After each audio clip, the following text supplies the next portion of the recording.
Gainesville Regional Utilities Deposit Bond. What is Gainesville Regional Utilities Deposit Bond?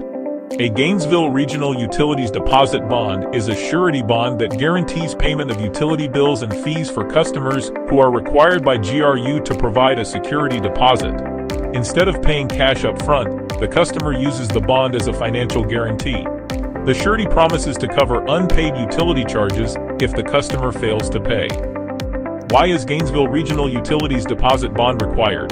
GRU requires this bond to protect the utility company from financial losses due to non-payment or delinquent accounts. It ensures that customers with limited credit history, higher risk profiles, or new service accounts still meet GRU's deposit requirements. The bond provides financial security without GRU having to collect a cash deposit. How does Gainesville Regional Utilities Deposit Bond work?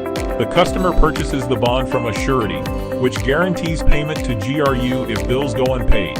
If GRU files a valid claim for unpaid charges, the surety pays GRU and then seeks reimbursement from the customer. As long as the customer pays their utility bills on time, no claims are filed and the bond remains in place as their deposit guarantee. To know more, please visit swiftbonds.com.